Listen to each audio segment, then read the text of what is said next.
자, 이제 후지아라멘까지 먹고 그럼 삿포로는 다 본 건가요, 거의?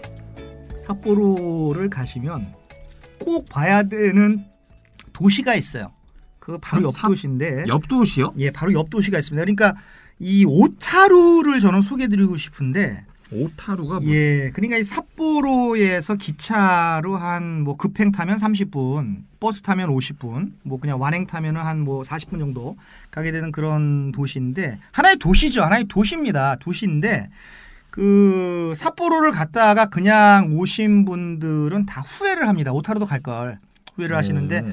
요 삿포로하고 묶어서 같이 하는 게 좋을 것 같다는 생각이 드는데 저는 오타루를 소개드리고 싶어요. 왜 그렇죠? 오타루는 이 뭐라 그럴까 삿포로의 근교 여행지라고 이렇게 표현을 해도 될 것 같습니다. 삿포로하고 가까운데 그 삿포로에 그냥 이렇게 자동적으로 공항에서 삿포로로 가시는 분들도 있어요. 그런 분들도 있는데 요 홋카이도가 개척되던 그 메이지 시대죠. 메이지 시대 말부터 해가지고 그 삿포로로 연결되는 그 내항이 아니고 외항이죠. 외항. 저쪽에 있는 항구가 되겠죠. 외항으로 이렇게 그 발달을 시작을 했습니다. 그래서 항구다 보니까 여기 무역 거점이 됐겠죠. 무역 거점으로 이렇게 번영을 하고 또 돈이 몰리다 보니까 물건이 몰리다 보니까 뭐가 많아졌겠습니까? 그 은행이 뭐 생기고 금고가 생기고 그러지 않았겠습니까? 그래서 이 오타루를 그 북쪽의 월스트리트이라는 그런 별칭으로 한때는 불렸었습니다. 오래된 곳인가요? 그렇습니다. 여기도 굉장히 오래된 건물이 굉장히 많고요. 그 당시에 지어진 뭐 이 은행이라든가 뭐 창고라든가 이런 그 고풍스러운 석조 건물이 지금은 이제 그 박물관으로 개조되고 레스토랑으로 개조되고 뭐 이렇게 돼 있어서 삿포로하고는 이제 완전히 다른 분위기죠, 사실은. 어떻게 보면은 지금은 삿포로보다 더 만족도가 높은 관광지가 됐다 그래요. 오타루가. 네. 그럼 가면은 고풍스러운 건물만 보면 되는 겁니까? 뭐 분위기가 좀 다르다고 하셨는데. 예, 그런 건 아니고 역시 그 건물도 중요하지만 여기는 이제 그 오타루 운하를 그 보러 가는 겁니다. 그래서 운하가, 이제 그래서 저녁이면 이제 운하를 쫙 이렇게 운하를 따라서 이제 그 가스등이 이렇게 있는데 가스등에 이제 불이 들어옵니다. 불빛이 들어오면 굉장히 그 낭만적이고 우리가 아까 뭐 조금 전에 외쳤던 그 오겐키 데스까 이게 바로 그 러브레터 이와이 순지 감독의 1995년도 영화인데 이 러브레터의 촬영지 아니겠습니까? 이 촬영지가 바로 그래요? 여오타루입니다. 러브레터 제가 보기엔 좀 어릴 때 나온 거라 95년도 영화더라고요. 그때는 어리셨군요. 네, 7살 때였습니다. 여기서 대충 다 정보가 유출이 됐습니다. 지금은 30이 됐는데 이게 평점이 뭐 9.4점이 넘고 이러더라고요. 재밌었나요? 네, 저는 한 4번 봤는데 제가 또 한때는 그 여기 주인공이었던 그 나카야마 미호를 굉장히 좋아했던 적도 있었고 이 영화 자체가 예술성도 있고 아마 한국에서 개봉된 일본 영화 중에서 가장 많이 한국인에게 사랑을 받았던 그런 영화가 아닌가 싶고 그 러브레터 저는 굉장히 그 감명 깊게 봤고 더군다나 그 서론에서 그 외치는 그 오겐키 데스까는 정말 제가 봐왔던 영화 중에서 정말 가장 인상 깊은 그 명대사 중에 진짜 톱5에 들어가는 어떤 그런 그 명대사가 되었고 또 저는 못 봤는데 솔직히 못 봤습니다. 조성모의 뮤직비디오 가시나무도 오타루에서 촬영되었다고 해요. 가시나무 이건 아시나요? 조성모의 뮤직비디오 가시나무? 내 속엔 내가 너무도 많아. 그건가요? 이거예요. 아시죠? 그게 울듯이 불러야 되더라고요. 그러니까 그게 가시나무였군요. 이 오타루에서 바로 이 오겐키 데스까는 진짜 저처럼 안 봤는데도 다 아는 거잖아요. 안 따라해본 사람이 없는 것 같습니다. 그렇죠. 패러디도 너무 많고. 그렇죠. 아이고 바지에 오겐키 데스까 뭐 이런 것도 하고. 네. 그런 거 많이 했었죠. 오겐키 데스까. 네. 그러면 오타루에서 이런 러브레터의 촬영지들 좀 보고 또 어떤 게 있어요?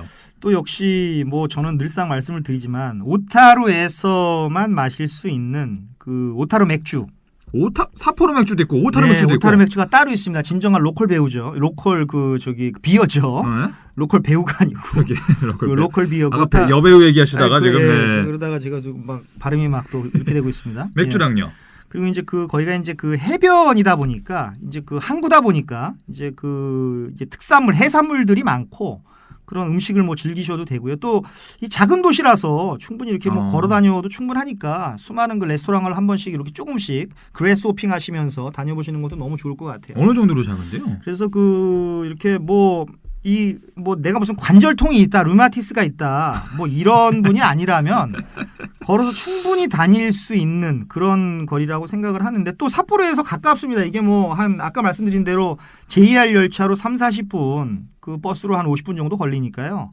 그 뭐 아주 아담하면서 아름다운 그런 도시라고 할 수가 있죠. 아니 그럼 이 오타루 하면 자꾸 오타쿠 생각나요. 네. 그거랑 관계 없죠. 왜 오타루예요, 이름이?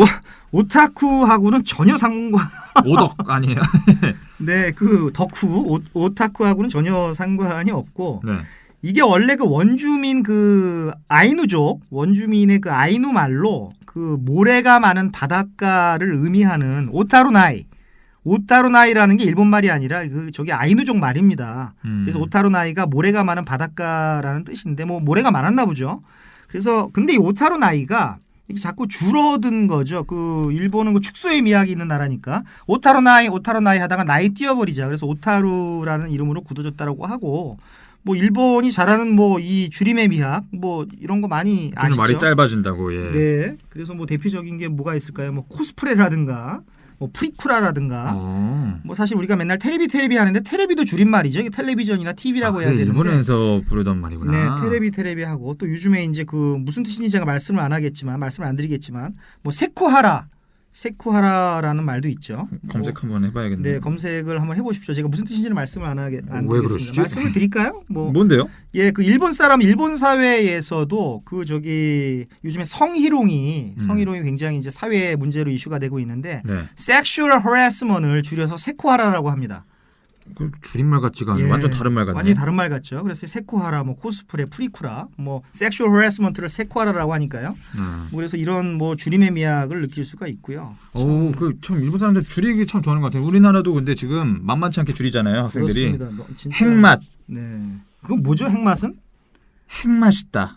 아, 핵 맛있다. 네. 그리고 이제 저를 보면서 존잘. 아, 존잘은 뭘까요? 알겠습니다. 예, 그렇습니다. 네. 존심 상하도록 잘생겼다. 그거 아닌데. 네. 그런 게 많습니다. 네.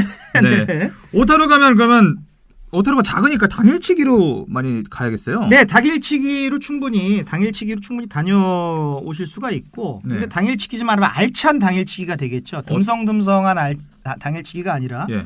알찬 당일치기를 할 수 있는 그런 겁니다. 어떤 걸 봐야 알찬 당일치기입니까? 그래서 가장 첫 번째 봐야 될 것이 일단은 뭐 제가 이렇게 그 순서대로 말씀을 드리지는 않고 제가 생각나는 대로 이렇게 역에서 이렇게 순서대로 말씀드리지 않고 생각나는 대로 말씀을 드리면 그 오타루 오르골 본당이라고 있어요. 오르골은 뭔지 아시죠? 오르골. 네, 띵띵띵띵 도는 거. 그렇죠. 그래서 이게 1921년도에 지어진 오래된 건축물인데 여기에 약 그 3,400종에서 그 3,500종 그리고 그 25,000점의 오르골이 전시되어 있다라고 합니다. 엄청 많습니다. 그래서 각기 다른 디자인의 오르골이 그 판매가 되고 있고 일단 딱 들어가는 순간 규모에 이렇게 놀랍니다. 일본에서 제일 크구나.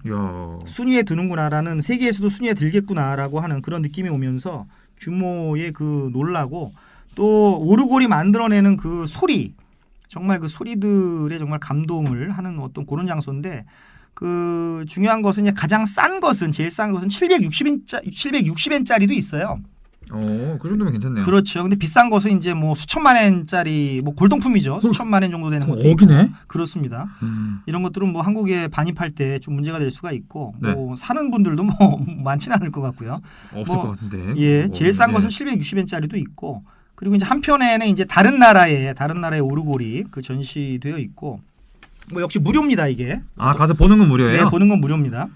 아니 이게 오르골이 유명한 이유가 아무래도 오르골 하면은 그 돌면서 눈 떨어지고 눈발 휘날리고 그러잖아요 안에서. 네. 이게 눈의 도시기 때문에 그런 건가? 뭐 그럴 수도 있습니다. 뭐 그럴 수도 있는데 여기서 또 재밌는 게 본당 바로 앞에 이제 세계에서 2개밖에 없다고 합니다. 증기시계라고 아세요? 증기요? 예, 증기 기차가 아니고 증기시계. 뭔가 시계가 그러면은 막 연기 뿜어내요? 예, 증기, 아, 진짜? 증기로 가는 겁니다. 증기의 그 에너지로 가는 건데 네. 매 15분마다 이 증기를 뿜습니다. 매 15분마다 우리가 그 증기 열차는 증기로 엔진을 돌리는 거잖아요. 시계가? 그죠, 시계가 그러면은 15분마다 커요? 예, 큽니다. 상당히 큽니다. 사람 키보다 훨씬 큽니다. 키 한 2배 정도 되는데 상당히 높은데 15분마다 증기를 이렇게 픽 뿜어내면서 이 시간을 알려줍니다. 매 15분마다. 근데 이것도 큰 볼거리입니다. 근데 이게 그 세계에서 2대밖에 없다라고 하는데 나머지 한 대는 캐나다 밴쿠버시의 그 게스트타운이라는 마을에 있어요. 게스트타운이라는 데 한 군데 있고 또 나머지 한 대가 바로 이 그 오타루에 있는 것이죠. 가스여가지고 가스를 뿜어서 네, 그런 의미는 아닌 것 같고 어쨌든 네. 게스트타운입니다. 저기 다들 한숨을 쉬시네요. 네, 네. 그만해야겠다. 캐나다 밴쿠버의 게스트타운에.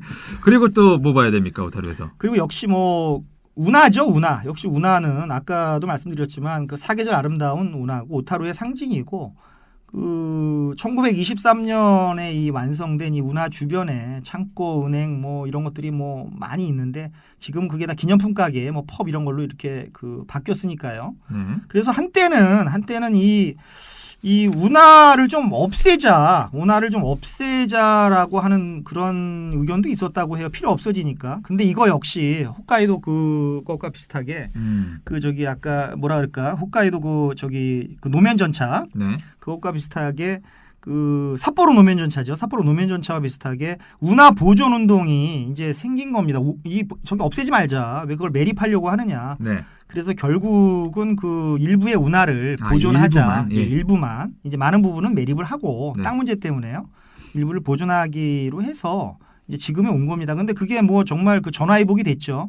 그래서 이제 1985년도에 운하 옆에 이제 산책로가 생기고 이제 조명등, 가스등이 막 생기고 이러면서 지금은 이제 사시사철 어떤 그 활기찬 모습의 관광 명소가 됐고 또 여기서 이제 그 사진을 찍는 사람들이 운하 앞에서 사진을 찍는 사람들이 굉장히 많은데 여기서는 뭐 떠오르는 단어가 그거밖에 없습니다. 낭만, 로맨스. 로맨스밖에 없죠. 네. 이게 전통적인 걸 좀 보존하면 좋은 결과로 이어지는 경우가 많이 있네요. 그렇습니다. 이 전통은 뭐 다 없애는 것은 저는 반대합니다. 그럼 다음으로 갈 곳은요? 그리고 이것은 제가 꼭 빼놓고 싶지가 않은데 그 일본은행 오타루 지점이 있어요. 이게 건물입니다. 물론 은행이니까요. 일본은행 오타루 지점인데 이게 지금은 금융자료관, 일종의 박물관으로 사용되는데 이 그 금융자료관 요 건물이 일본은행 오타루 지점이 왜 그 중요하냐 그러면 이게 1912년도에 완공이 됐습니다. 1912년도에 완공이 됐는데 일본 근대 건축의 아버지라고 일컬어지는 다스노 긴고라는 사람이 있어요. 네. 이거 일본 사람이 뭐 다 아는 겁니다. 다 아는 분이에요. 다스노 긴고인데 이 다스노 긴고가 왜 유명하냐? 그러면 그가 바로 서울 소공동에 있는 한국은행 본점을 설계했다라는 겁니다. 그럼 일본은행하고 한국은행 본점하고 비슷비슷한가요? 그렇습니다. 거의 흡사하죠. 같은 사람한테서 그렇구나. 나왔기 네. 때문에 한국은행 본점을 그 설계를 했고 역시 일본은행 본점과 그 또 도쿄역 아시죠? 도쿄역. 네. 도쿄역도 이 사람의 작품입니다. 그렇구나. 도쿄역도 이 사람의 작품인데 이 일본 근대 건축의 아버지라는 다츠노 긴고가 요 일본은행 오타루 지점을 그 설계를 했고요. 또 더 나아가서는 그 도쿄역하고 서울역하고 좀 비슷하게 생긴 건 아시나요? 아니요. 서울역하고 도쿄역하고 거의 크기만 다르지 거의 흡사한데 바로 이 서울역을 설계한 사람은 그 다스노 긴고의 제자인 그 찌카모토 야스시라는 사람이 있어요. 그래서 그 제자가 그 찌카모토 야스시라는 사람이 그 서울역을 그 설계를 했습니다. 네. 서울역도 그러면 서울역이 지금 또 다르잖아요. 새로 생기고 있는데 요즘에 생긴 그 KTX가 다니는 그 서울역 말고 예전에 구서울역이죠. 이것도 구서울역. 그렇죠. 이것도 어떤 전시공간으로 바뀐 걸로 알고 있는데 맞아요. 이 구서울역 우리나라 그 60년대 70년대 영화에 그냥 빠짐없이 등장하는 근대화의 상징 그 서울역을 바로 다츠노 긴고의 제자 찌카모토 야스시가 그 설계를 했다라는 게 우리가 짚고 넘어가야 될 포인트입니다. 지금 그 서울역에서 제가 촬영도 몇 번 했었는데 그래서 공연도 하고 진짜 박물관처럼 많이 볼 것도 많고 하더라고요. 한번 가보시는 것도 좋을 것 같습니다. 네, 그렇습니다. 네, 그리고 오타루에서 또 가볼 곳이요. 그리고 그 사카이 마치도리라고 하는 도리가 길이라고 하는 것은 제가 그 나가사키 편에서 말씀을 드렸죠. 사카이 마치도리라는 그 길이 있는데 이게 그 오타루 운하까지 아까 조금 전에 말씀드렸던 이 기타노 월가라고 거기 금융관이 있는 금융 자료관이 있는 일본의 오타루 지점이 있는 그 지역을 미국의 월스트리트에서 따와서 기타노라고 하는 것은 북쪽을 의미하는 것이죠. 북쪽의 월가라 그래서요. 그 기타노 월가라고 하는데 그 기타노 월가에서 오타루 운하까지 한 900m 정도 이렇게 거리가 이어지는데요. 그 거리를 그 사카이 마치도리라고 합니다. 그래서 여기에 그 지붕도 이렇게 씌워져 있습니다. 지붕도 씌워져 있는데 그 쇼핑하고 뭐 식사, 기념품 뭐 이런 것들을 여기서 사시면 되고 여기에 있는 집들은 다 100년 이상 된 거라고 보시면 됩니다. 느낌이 되게 전통적이겠어요. 네, 그래서 제가 여기가 너무 낭만적으로 전 느껴져가지고 옛날 생각도 나고 하면서 그래서 여기는 사카이 마치도리는 이제 막 연애를 시작한 오래된 그런 커플이 아니라 연애를 막 시작한 그런 남녀가 걸으면 딱 좋은 거리가 아닐까 싶어요. 이것저것 호기심 있게 좀 보기도 하면서. 이래서 일본을 연인들끼리 많이 가나 보구나. 그렇습니다. 이게 뭐 같이 걷는 것만으로도 낭만을 로맨스를 증폭시켜주는 그런 거리가 사카이 마치도리고요. 그래서 저는 정확한 위치는 아직 못 가봤는데 찾지를 못했는데 이 거리 어디쯤에선가 그 러브레터가 촬영됐을 거라고 저는 그 추정하고 있습니다. 제가 영화를 다시 한번 봐야 될 것 같아요. 영화를 다시 한번 보고 좀 찾아봐야 될 것 같아요. 근데 이 사카이 마치도리에서 러브레터가 그 촬영됐었던 것 같습니다. 러브레터 4번 보셨다고 하는데 한 번 더 보시고 5번째 보시고 제대로 딱 아시고 다시 한번 가보시는 게 좋겠네요. 네, 그렇습니다.